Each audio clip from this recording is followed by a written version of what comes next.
Thank you for your gracious introduction. Good morning to all of you. Honorable Commissioner Dayanand Ji, distinguished guests on the dais, ladies and gentlemen. Actually, let me admit that I am not a cybersecurity expert. The way our Honorable Commissioner was explaining, not only the incidents, even into the deep technology jargons, definitely is more well educated in the cybersecurity realm. But there are a couple of incidents I encountered because of the cyber hacking. When I was running my company called Portal Player, we used to supply the silicon chips to Apple computers. Apple iPod was driven by our chipset. Not only the silicon chip we used to supply to Apple, but all the codecs were also. One of our employees who was working with us, he left the company. Afterwards, we came to know that he's trying to sell some of the IP which we developed somewhere in US. Somehow the person who was trying to negotiate with him is known to us and immediately reported to me that your ex-employee is trying to sell the IP to us. Immediately we lodged a complaint in the police station. We got him arrested and we did whatever is required because we were able to catch that victim before our IP was sold. That was the first cyber security related crimes I encountered in my life. The second one, when I was the Special Chief Secretary to Government of Andhra Pradesh, I was also advisor to Mr. Chandrababu Naidu. That time in the new Andhra Pradesh, Honorable Chandrababu Naidu used to believe that everything we have to use digital technologies. There are no physical files anywhere, even up to the Chief Minister level, everything was on e-office. And there used to be real-time governance. That means there is a complaint given by one farmer in some village. If he is not able to get the immediate reply from a local MRO or collector, immediately it used to go up to the Chief Minister level. And to that extent, he had implemented IT in the real-time governance. Then one of the meetings I was telling him, sir, everything, all your decisions you are taking based on the digital approvals and all that. Even the cabinet used to be e-cabinet. No papers, no files in the cabinet meetings. Everything was digital. If everything is digital, somebody can hack into our this thing. They can give the approval like Chief Minister approval in the e-office or in any of the digital files. And also, see, all the procurement used to happen through the digital portal. So in the procurement of the digital portal, if somebody, suppose I am a contender for that contract, just 1 hour before the contract, whatever the auction is closed, I will hack into the system, find out who is the lowest bidder, and I will reduce my quote maybe 1,000 rupees more or 1 lakh rupees more, and I'll get all the contracts. So all these things are possible. I mentioned to him, no, our systems are pretty secure and all that. Then I took his permission to do ethical hacking using some of the university students.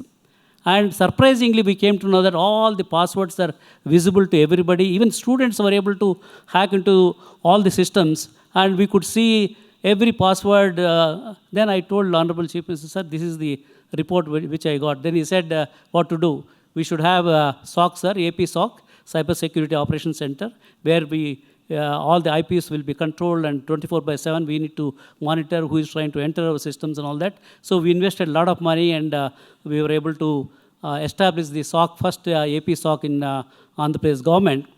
Not only that, I said we don't have manpower. Even some of the police stations, they can't even understand what is a cyber crime is all about if somebody goes and complains to that police station. So we need to have a training program. We set up Indian Institute of Digital Technologies, IIDT, like Indian School of Business, 1 year residential program, 1 year PG diploma, and no theory classes. They will have, we installed all the tools, cyber range tools, everything. The students will go and start hacking on the simulated systems, and some other people will, the red team, blue team, all of you may be aware of cyber range, how it works.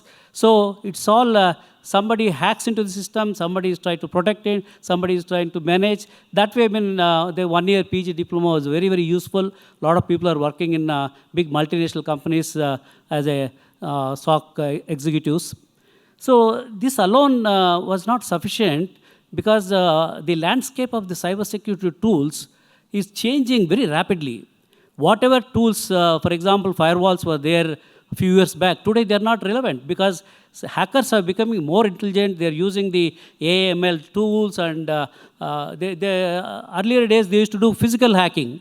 Today, they just, write a program, artificial intelligence and machine learning program, and they identify, okay, these are all the IP addresses, continuously keep attacking whenever you find a hole, and penetrate through the system and find out and get everything.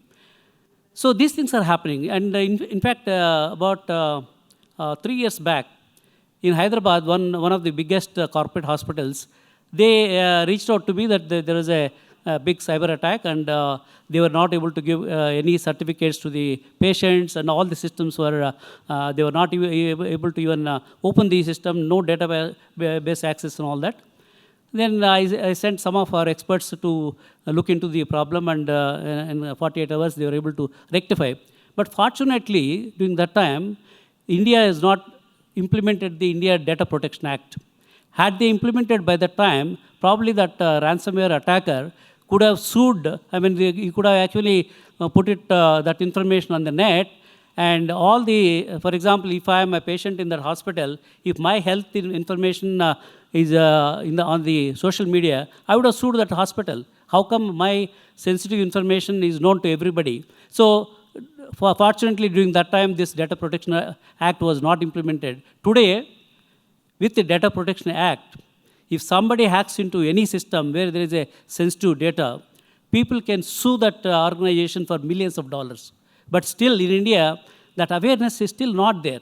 Maybe I'll request Dayananji to have some continuous awareness program at the village level, district level, even at the city level, because a lot of people, whatever the incidents Honorable Commissioner mentioned, many of them know a little bit, but still they try to do the same, the mistake what others, this thing. Somehow, we have a habit of not really learning these things and seeing and telling others, no, don't do this. Because all of us, we know about it. For example, I request all of you who are experts in cybersecurity, you should go and tell everybody, and particularly every day, at least 10 people you should tell your friends, look, these are the things happening. Our Honorable Commissioner also mentioned some of these cases. Be aware of these things. That way, at least to some extent, this information goes around and people will be aware of it. So it's very, very important, particularly during the changing dynamics of the technology. And last time when I was in United States, they were telling that quantum computing will be a reality in the commercial stage in about a year or two. If quantum computing comes in the commercial scale, the power of the quantum computing will be 10,000, 20,000 bigger than the regular computing systems. In fact, there won't be any 1 and 0. Between 1 and 0, there will be 12 states, and somebody has to write algorithms, new algorithm, unless they are deep in the applied mathematics and all that, they will not be able to really figure out what algorithms the hackers are using, and the power of the computer is so high.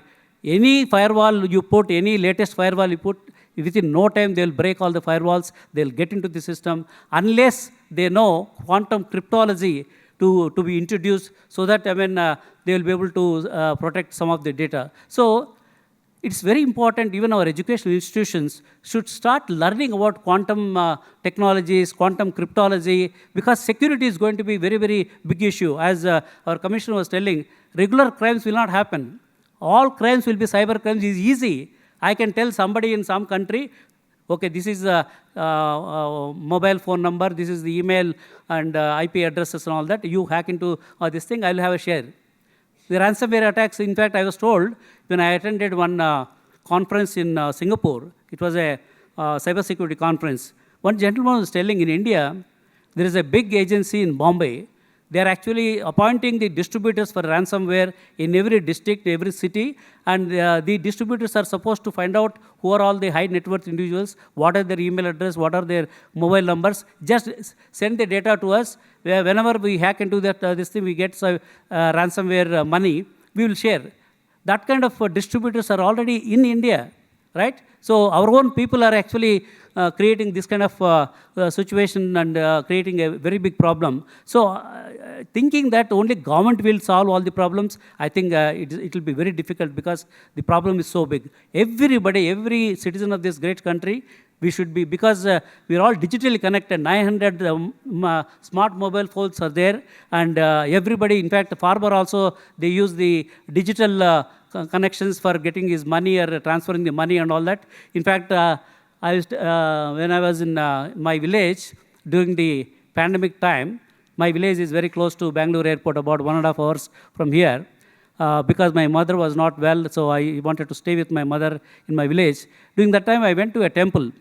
While coming out of the temple, a lot of beggars came to me for money. When I looked at my purse, only 500 notes were there, and I told them I don't have change. When I was getting into the car, one young beggar came to me, "Sir, do you have GPay?" I don't have GPay, but that beggar has got GPay. So that is the level of digital adoption in the country. So when we have that kind of a digital adoption, we have to make people aware what are the threats using this digital technology. Digital technology is double-edged knife. I mean, you can get all those things solved, but also you can make people's lives miserable. So I want to thank all of you. Before I close my talk, actually we are running a big conference called India Startup Festival. It's the second conference. It's an international conference.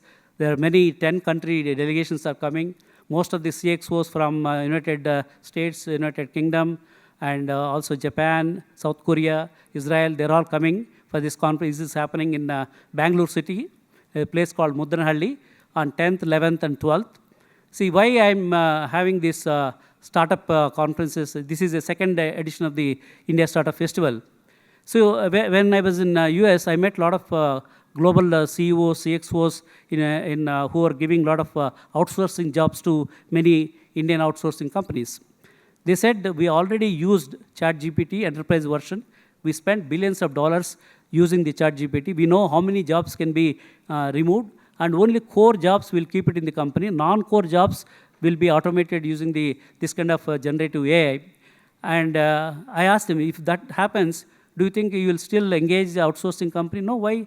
There is no need. Right now, we are engaging them for some programming, testing, and other, all these jobs when ChatGPT is doing, where is the question of? So then I thought, I mean, India, every city, including Bangalore, Hyderabad, Pune, Chennai, everywhere, we have lakhs of people who are doing the coding, testing, and some of the program management. If all these jobs are going to be automated, then these people are going to be laid off. What will happen to the Indian economy? That's the reason why I thought, I mean, we need to encourage more startups, because India is a very big country today. There are so many problems. For example, we have chosen rural entrepreneurship. In rural India, everywhere there are problems. For example, I am doing agriculture in my village, about 500 acres of land. I am doing organic farming. Today, I cannot do any farming because there is no labor. So I told to some of the startup companies who approached me in Hyderabad, why don't you create a robot with which can crawl into the this thing and do all the mechanism of plucking this thing or identifying the disease and all. They are working on it. So like that, in rural India, there are so many problems which are to be addressed. These problems are opportunities for startups, particularly cybersecurity point of view. You are all cybersecurity professionals.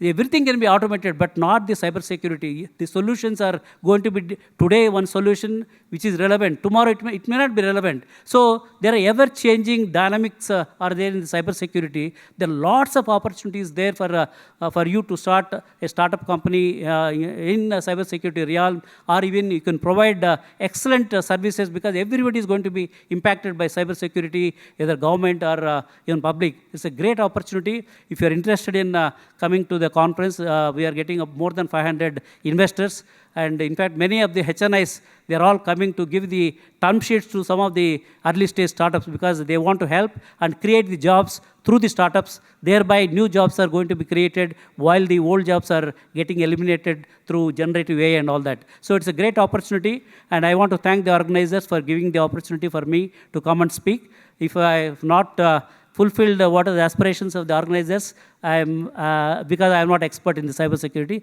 Thank you so much.